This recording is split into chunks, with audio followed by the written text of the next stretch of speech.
कुछ अलग अंदाज में आवा। आज वाली रात धनी तू ही रंगीन करा, सबसे अलग आज वाली तू सीन करा। करे भइल बारू इतना तू ले जी हो ले जी।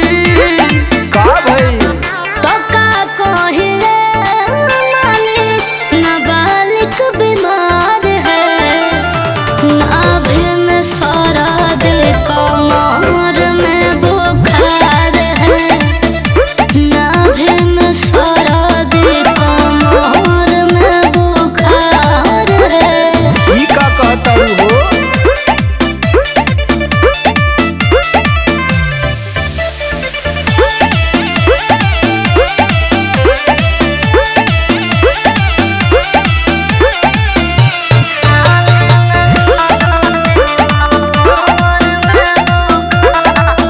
खाली तोहरा के सुझेला मस्ती पिया, कोई चाहेला तू जबरदस्ती पिया।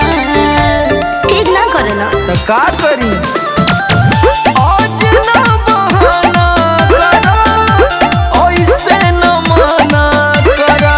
काहे? अपना मरद पे रानी हो, तानी सदाया करा।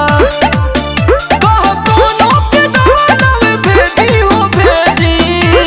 बोला तो का करी रे माने नाबालिग बीमार है, नाभि में सरद कमर में बुखार है, नाभि में सरद कमर में बुखार है। अरे तो एंटीबायोटिक ला, चांगा हो जाएगी चांगा।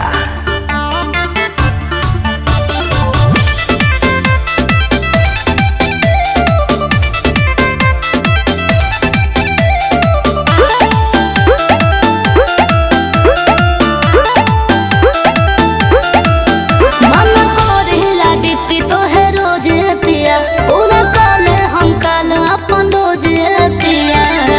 अरे तो हम भोज कब करब? भागी जाई सरदी दाना तोहरा ई डार के। कैसे? हो जाइबू चंगा फिरी समर के पाके। आदित्य के भगवत रु तेजी हो तेजी।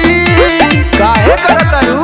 तो कहा करी रे माने नाबालिग बीमार है, नाभि में सरद कमर में बुखार है, नाभि में सरद कमर में बुखार है। चला दवाई दिया दी आराम हो जाई।